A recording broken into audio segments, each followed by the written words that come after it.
Dr. Cheryl here with Total Health with Dr. Cheryl. I have a special guest today.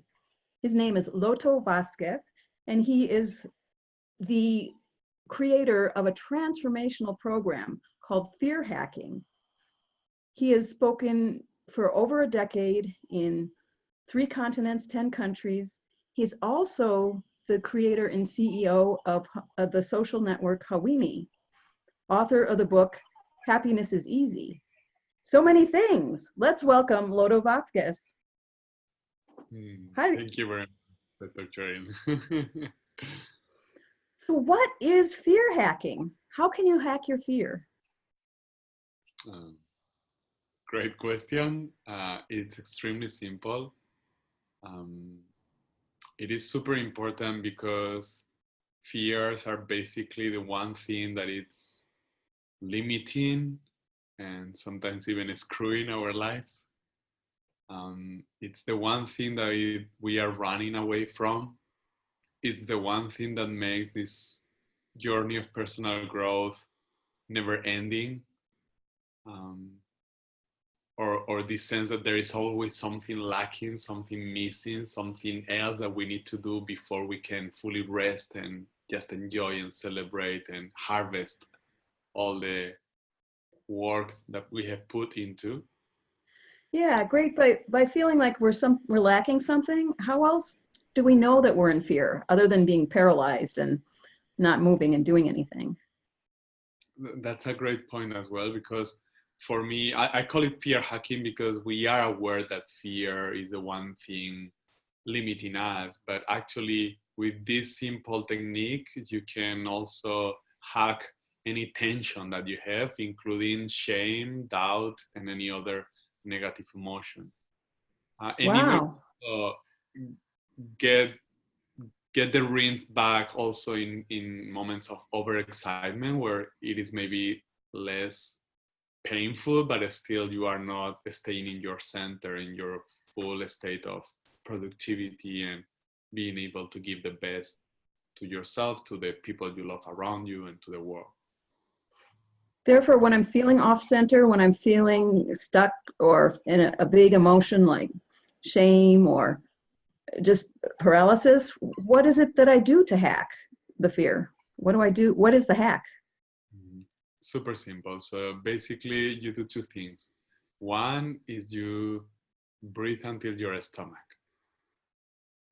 That simple hack helps your body understand that there is no danger, that there is fear, but there is no real danger. There is nothing in real life that is threatening us. That's the case 99% of the cases. We are afraid, we are generating tension, stress, but there is no real danger outside. So that helps does that help us to activate the part of us that gets us out of the fight or flight metabolism? Exactly. Okay. Because when we are in real danger, we never breathe until the stomach. We always keep the breathing more shallow because we only need blood. Mainly we need blood and oxygen for our skin and our muscles to fight or flight, as you were saying. Then by breathing until the stomach, the body says, oh, wait a moment, there is no danger. I never breathe into the stomach when there is danger. So that by itself starts to withdraw or put down the tension. So we get back the reins in our hands. But of course, it's not only just breathing. Okay. Yeah. That's one of the 2 parts. What's the second part? Actually, the main part, the first part, it's facing the fear. It's the basic fact of, instead of running away and giving more power to the fear, validating the fear by running away, what we do is face it. But there is a subtlety that makes this super efficient, because face the fear is kind of abstract, and we cannot really make anything abstract happen. We only can take action in something that is completely concrete, completely tangible, just something actionable, something that you just need to do. Mm-hmm. And this particular action is you bring your attention from the chatter, the limiting chatter in your mind, to the place in your body where the sensation is more intense. And now, yes, that's it. You bring your attention to the place in your body where your tension is more intense, where the sensation of tension is more intense. And at the same time, you breathe until the stomach. And 100% of the time, you're going to notice that the tension diminishes gradually. And You find that in everybody, huh? Everybody does that 100%. 100%. That's how we work. Wow. So when that happens, naturally the reins of your life get back to your hands. In other words, basically the clarity of what action to take and the enthusiasm or the natural desire to take a positive action that is going to be good for you, good for your surroundings, good for your world, is going to emerge. That same action that was blocked by the fear, blocked by the tension, blocked by the shame or the doubt. Now it's stronger, so that's the one that is gonna take over.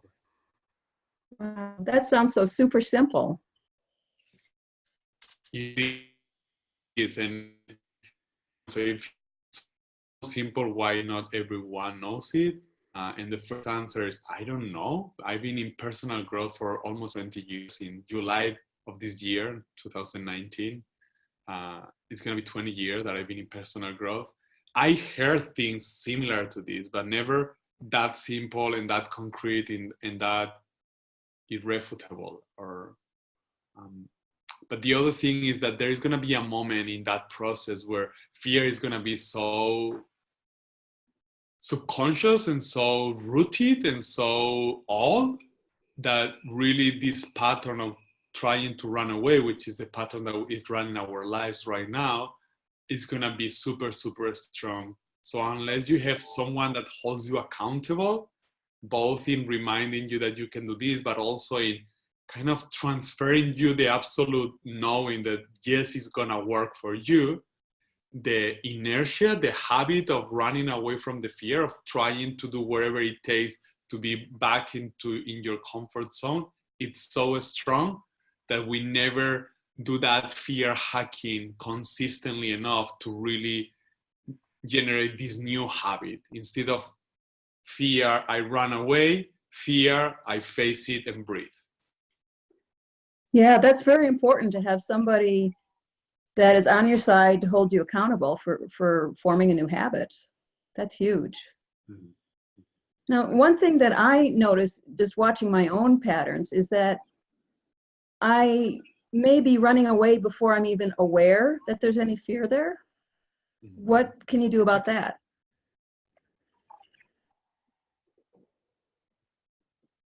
Well, the first thing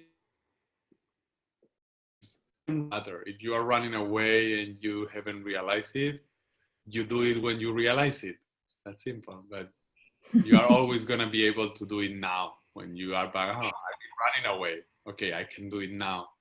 The other thing is once you have built a habit, and the science of habit talks about 66 days average to build or to draw a new habit in your nervous system, then your default is going to be facing it instead of running away from it. But I also find it's something gradual. It's like in anything, you are forever mastering it. It's just that you can get to a place where the level of mastery is so awesome that really what is driving your life is this new habit of there is way more value in facing it and breathing and let it fall apart in front of me and let this clarity lead the action than in running away from it. So it's way more proactive. And there is no suffering once you've conquered this. Wonderful. Wow. To alleviate suffering, that's huge. What have you seen happen in your clients? So maybe that's the most radical, is that because you are not, what creates suffering is not the discomfort itself or even the pain itself, but the idea that we don't have the strength to handle it and that maybe it stays there forever. is that loop that we get into. Once you know you have the skill to face it and see it fall apart in front of you in a matter of seconds or a few minutes, uh, there is no suffering. It's uncomfortable, but you know you can handle it. So that's definitely one of them. Then more concrete things like being more bold in approaching men or women that my clients are attracted to. Also having more bold conversations with their potential customers, but also in a less selly or pushy way, because the level of integrity rises. Like, the one reason why we are not fully in integrity is because there is this unconscious belief that I don't have the means to really be completely respectful in this situation. So I'm just gonna do my best, as respectful as I can, but just as good as I can, even if it's not fully on integrity. But once you realize you can really do wherever you want, truly, because you can hug your fears, and your fears are the only thing that gets in your way of doing what you want, then you can go with full integrity. So you don't need to manipulate anything. You can just be completely upfront. And if it's meant to be, it's gonna be, because you are giving everything that you got right now. And if it's not meant to be, it's not meant to be, and you can keep on doing what you are meant to be doing. Do you have any examples from your clients about what they reported using this fear hacking? So one of them started approaching the clients of his dreams, and they started saying yes, and really multiplied his revenue for over 5 times. That's a pretty cool one. Another one was kind of, he's pretty handsome actually and fit, but he was just, as so many guys, like not daring to approach. Especially when you like someone, there is more fear to be rejected. And he started to say, well, the worst thing that can happen is that I get a no. You know, it's easier to understand intellectually, but he actually started to do it. And I don't know how they are doing now, because he's graduated already, but they were actually engaging. And he said, I think I've never had such a fun, fluent, and spontaneous relationship in my life. Cool. And another one, he's an investor in real estate, really successful, but suddenly he said, actually what I want is to pursue trying to make nuclear fusion happen. And in to actually connect with the scientific community and investing in some of them, and basically trying to connect them all so they can work better and stronger and make it happen. So yeah, those are a few cool ones. That's wonderful. You're changing people's lives. You're opening people to their potential so that they can manifest it in this world. That's huge. Thank you very much. And they are actually, those are kind of more tangible things, but they are just basically enjoying more their lives, enjoying more their loved ones. One of the things, they are finally open enough, because they are confident enough. So they are open enough to really enjoy the person that they have in front, with less defenses, with less pretending, with more vulnerability. Wonderful. Is there something you'd like to leave our listeners with? Some point about hacking their fear? You went through a process that we can use. However, without a coach, it might fall flat. But is there something you'd like to leave our listeners with?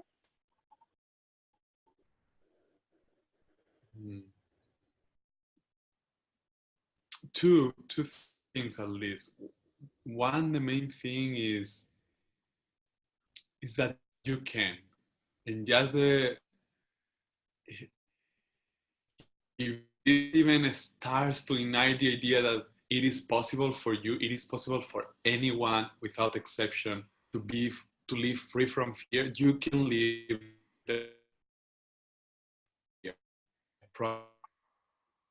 feel the discomfort, but that you know you have the skills and the ability and the habit to just hack it and make it fall apart. So it is possible. That's the first thing. We're The back. other thing that I want to say is that I am in Indonesia. That's why it's so dark here. I'm in Bali in Indonesia, and it's morning in Arizona. And right now there is something going on with the internet in this beautiful country, but less developed in an infrastructure way. So that's why the internet is crap right now. Yeah. But beside that you can conquer your fears, and that if you want to know more about it, you can engage in my website, which is here in the comments below or in the description, and that you have this almost a gift if you come through Dr. Cherry. Now, I have had coaching from Loto, and it has been fantastic. Right now, I'm totally moving ahead with doing interviews and putting content on this app, and it's been going great. But I certainly, if I felt stuck in my fear, I certainly would get coaching with the fear hacking with Loto Vazquez. Thank you so much, Loto.